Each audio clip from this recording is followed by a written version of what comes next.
Hi everybody, thanks for checking in. My name is Sandra.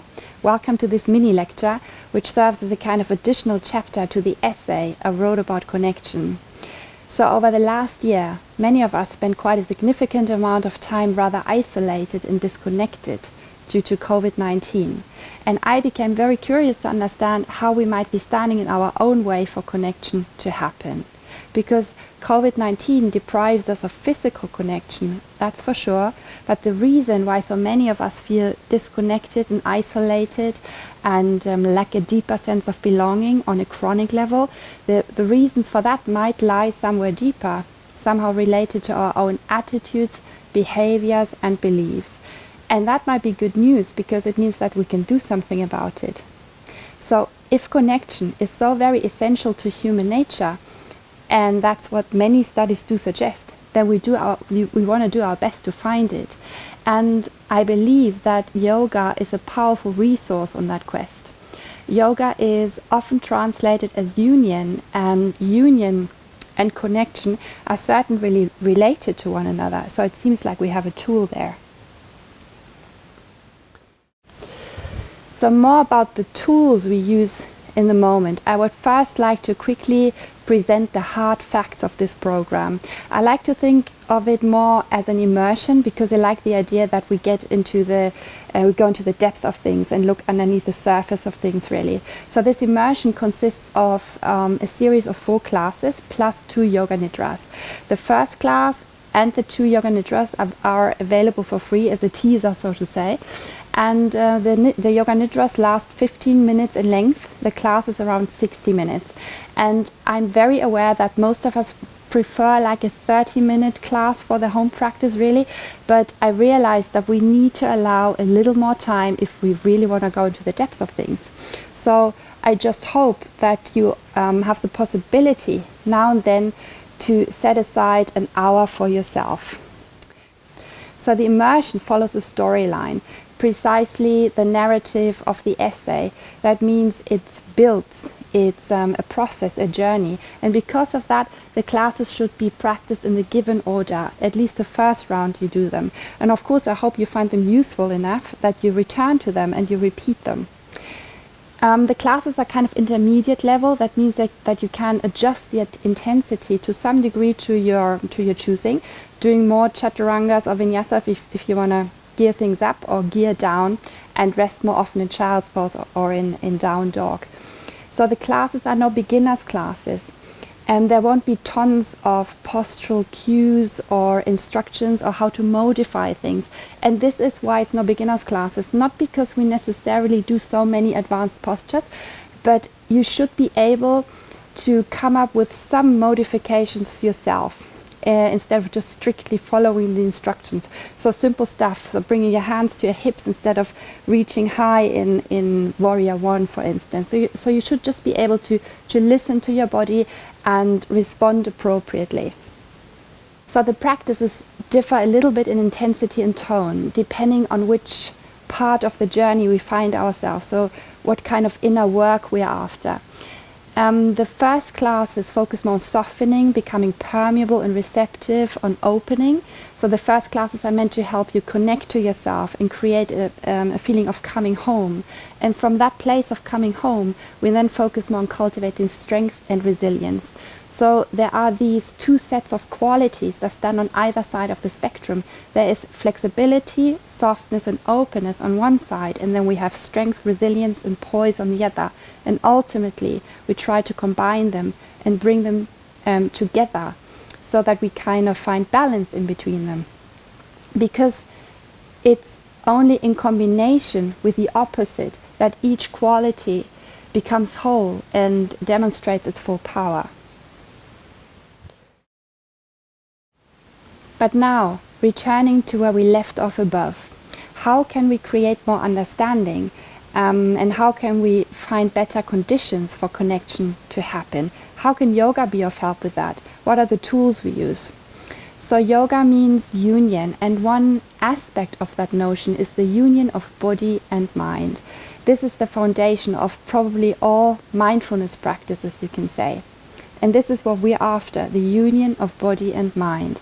So the body is always in the present moment, but the mind rarely is. The mind travels around through time and space. And what we try to do is to bring the mind to where the body is, which is here and now. Because it's only then that we are present with the wholeness of our being, and it's only in the presence where understanding and insight happens. It's only in the presence where we connect.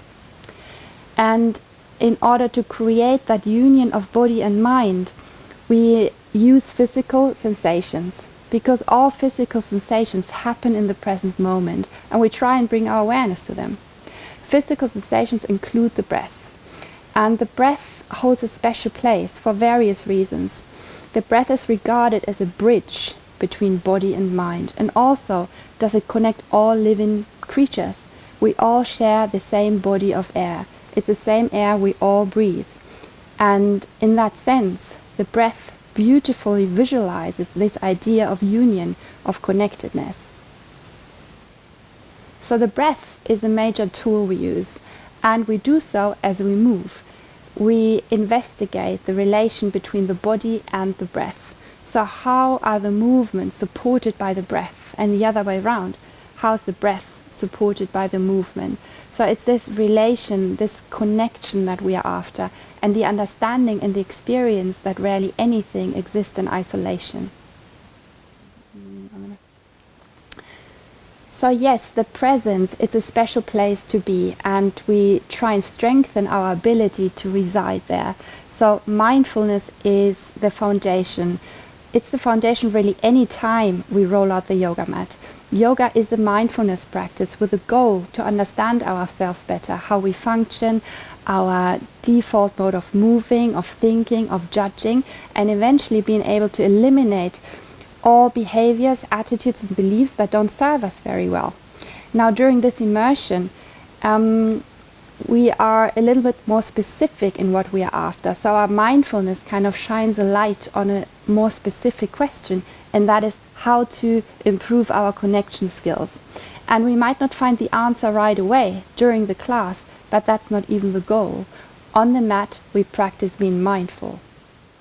That means that we give all emotions and issues permission to surface, including the difficult ones. We welcome them all in, we hold them in awareness, ideally with a compassionate heart. That means we have to lean into some sort of discomfort, because not all thoughts are pleasant.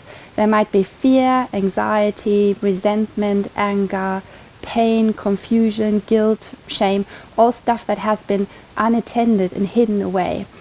Some of the discoveries might be inspiring, others might be shocking, but we treat them all the same. We hold them in awareness. And for that it needs a certain willingness, and this willingness is based on the conviction and the trust that the benefits are worth the effort and the courage all that takes. Because undoubtedly it takes a lot of effort and courage to open up to all these difficult emotions and issues. But what I hope is that the essay made some convincing arguments to do that.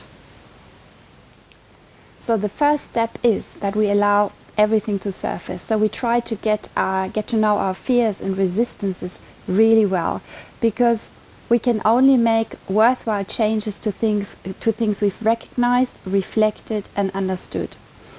But again, at this stage there's no need of changing anything, so there's no need of fixing anything, there is no hurry.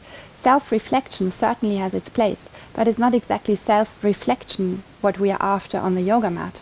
On the mat we practice being mindful, and that means that we observe and we notice our thoughts bubble up without further engaging or reacting to them, so without creating any storylines or explanations. Because at this point, too much self-investigation would just draw us away from the immediate experience, which we try to be mindful of. So instead what we do is that we merely sit with whatever arises. And this is what the term asana means. Asana is usually translated as posture, but what it literally means is to sit with whatever arises. So it's this calm, open, compassionate and non-reactive state of mind we know from mindfulness meditation, but which can be perfectly applied to movement as well. And as we encourage things to surface, we stir things up. And we stir things up deliberately to facilitate reflection. And again, even if epiphanies and realizations don't happen on the mat we set the stage for deep inner work to follow. So this is part of how I understand the practice, that on the mat we set the stage to cultivate our inner life, to set stuff in motion, stuff that would otherwise just remain stuck. Another thing I would like to address a little bit more in detail is the notion of posture. So posture, the way we hold ourselves, can be submissive, dominant, happy, sad. So from the way a person moves, you can see how the person feels. So our posture sends a message to the outer world, and it very much influences how easily and in which way we connect. So through the way we hold ourselves and through our body language in general, we can make it easy or not so easy for other people to approach us, to connect. You can think of posture as your embodied attitude. So a depressed person automatically adopts a depressed posture. But what is not that obvious at first maybe is that a depressed posture actually makes you feel depressed. So it works both directions. Poor posture generates a poor state of mind. Happy posture makes you feel better. So your posture has an effect on your spirit, on your mental state. And this is something we can make use of. Now here comes the tool. In order to internalize healthier habits, attitudes and beliefs, we rely on the power of images and symbols. And how that works is that we assign a certain meaning to a posture, to a shape or movement, and each time our body adopts that shape, we sort of cultivate the qualities we've assigned to that shape.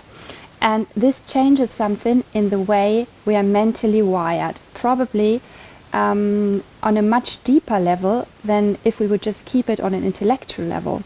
Example, if we want to cultivate compassion, we focus on heart openers. That means we work with backbends. The symbolism being that backbends stretch and open the heart space. And this is exactly what compassion is based upon, a spacious and open heart. So the tool is we translate a meaning and intention into embodied experience, into something that can be felt through the physical body.